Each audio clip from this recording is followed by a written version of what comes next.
je parle des formes, là, en disant qu'on se détache de la forme, mais même les formes, en fait, c'est aussi de la conscience.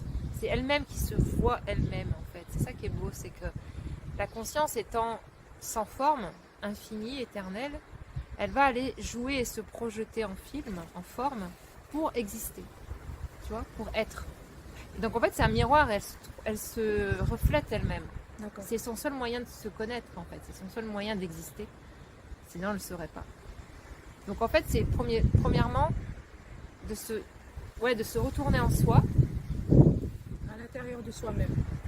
Voilà, pour aller toucher cette présence, s'habituer à y être le plus souvent possible. Donc on se détache du mental, des pensées, des émotions. On comprend que c'est pas ça c'est pas ce que nous sommes en fait. Hein. Ça c'est le faux self, hein, c'est l'ego.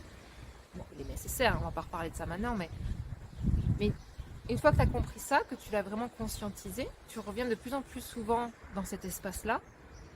Et après, tu conscientises, c'est l'étape d'après, où vraiment en fait tout est pris par un amour entier, même les formes. Le sans forme va prendre les formes en fait.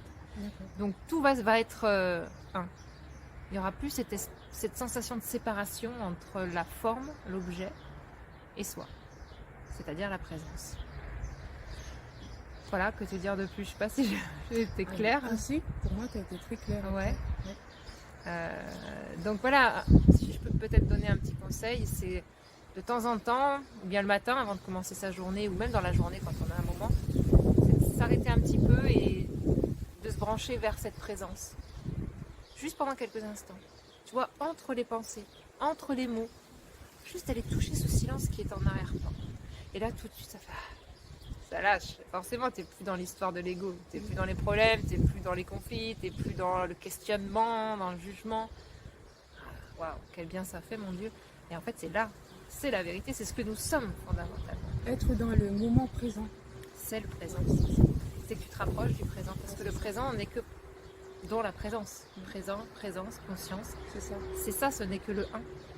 Mais comme je disais tout à l'heure, on ne peut pas être complètement dans le moment présent, puisque le présent est nul. Sachant que si je te dis combien de temps dure ton présent, on ne peut pas le quantifier. Non. Il n'a pas duré le temps. Donc du coup, pour exister, la présence, il faut qu'elle crée l'effort. Il faut qu'elle crée du temps. Parce que le temps, c'est les formes. C'est les séparations entre tel objet, tel objet, tel objet. Tu vois ? Donc, effectivement, la présence, c'est le présent. Et donc, c'est à travers ou derrière le mental, les émotions, le corps, etc. Voilà. Il faut être dans l'être, dans la présence et dans l'instant présent. C'est la même chose. Voilà. En fait, c'est exactement la même chose.